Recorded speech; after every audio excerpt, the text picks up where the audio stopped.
Mukunda jewellers మొట్టమొదటి factory outlet ఇప్పుడు కూకట్పల్లి, కొత్తపేట్, సోమాజిగూడ మరియు ఖమ్మంలో.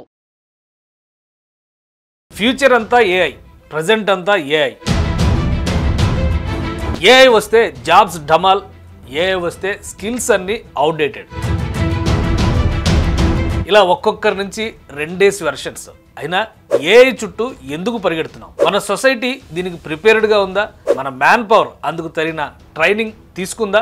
ఏఐ ప్రపంచాన్ని అదరగొట్టి బెదరగొట్టి మొత్తం మీద వణికిస్తున్న టెక్నాలజీ.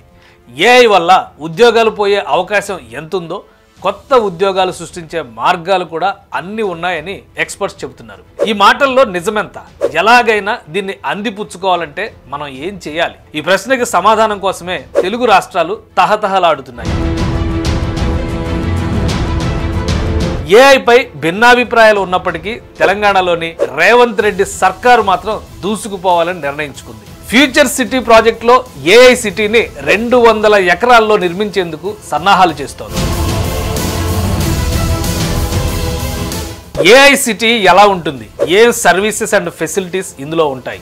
ఏఐ సిటీకి కావాల్సిన వనరుల్ని సిద్ధం చేశారా? శిక్షణలో ఎలాంటి మార్పులు రాబోతున్నాయి? Human error and risk, 24/7 availability, unbiased decision making, data acquisition and analysis వంటివి ఏఐ పాజిటివ్ స్ట్రెంగ్స్. ఇక ఏఐ నెగిటివ్ విషయానికి వస్తే costly implementation, lack of emotion and creativity, degradation, reduced jobs for humans, ethical problems. ఇప్పటికే ప్రపంచంలో పలు దేశాలు ఏఐని grasp చేసుకునేందుకు, దాన్ని ఉపయోగించి జీవన ప్రమాణాలని పెంచుకునేందుకు ప్రయత్నిస్తున్నాయి. అయితే లాభాలు అనే మాట ఇప్పుడప్పుడే ఏఐ కంపెనీల్లో కనిపించడం కష్టమే. కానీ ఫస్ట్ కమ్ ఫస్ట్ సర్వ్ లాగా ఇప్పుడు బీజం వేస్తే ఈ రంగంలో బాగా వేయొచ్చు అనేది ప్రభుత్వాల ఆలోచన. ప్యారిస్లో స్టేషన్ ఎఫ్, టొరంటోలో మార్స్ డిస్కవరీ డిస్ట్రిక్ట్ వంటి వాటిని ఎగ్జాంపుల్గా తీసుకుని హైదరాబాద్లో ఏఐ సిటీని ప్లాన్ చేస్తున్నారు. 200 ఎకరాల్లో ఈ ఏఐ సిటీని నిర్మించాలని ప్రభుత్వం నిర్ణయించుకుంది.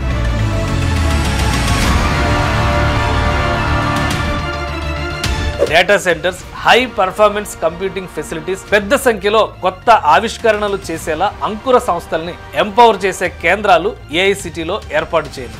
ఏఐ సిటీలో పెట్టుబడులు పెట్టే కంపెనీలకు ట్యాక్సుల రూపంలో సర్కార్ ఇన్సెంటివ్స్ ఇవ్వనుంది. ఏఐ సిటీకి అనుబంధంగా రీసెర్చ్ సెంటర్స్, స్కిల్ యూనివర్సిటీలను ఏర్పాటు చేయనుంది. ఏఐ టెక్నాలజీస్ ని అందిపుచ్చుకునేలా AI centre for future development చేయనుంది.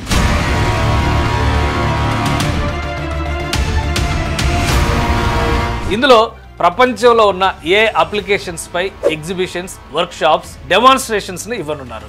ఏఐ ఆర్ట్ ఫీల్డ్ పేరిట కల్చరల్ క్రియేటివ్ ఏఐ జోన్ ను కూడా ఏర్పాటు చేసేందుకు ప్రణాళికల్ని రూపొందిస్తున్నారు.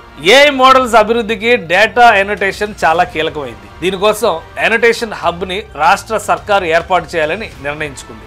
రాష్ట్ర వ్యాప్తంగా 50 ఎనోటేషన్ సెంటర్స్ ని ఏర్పాటు చేయనున్నారు. తద్వారా 10,000 ఉద్యోగాల్ని సృష్టించబోతున్నారు. తెలంగాణ వైభవం ఏఐ ప్రోగ్రామ్ లో భాగంగా చదువుకునేటప్పుడు విద్యార్థులే సంపాదించుకునేలా డేటా ఎనోటేషన్స్ పై ప్రోత్సహించనుంది. ఇందులో 10 లక్షల మంది డేటా ఎనోటేషన్స్ చేసి 1000 కోట్ల టోకెన్లను జనరేట్ చేసేలా చర్యలు తీసుకోనుంది. తెలంగాణ సంస్కృతికి సంబంధించి ఏఐ డేటా సెట్స్ ను రూపొందించేందుకు ఈ తెలంగాణ వైభవం ఏఐ ప్రోగ్రామ్ ని సర్కారు తీసుకొస్తోంది. ఇదంతా ప్రాక్టికల్ గా జరగాలంటే ఏఐ పై అందరికీ అవగాహన రావాలి.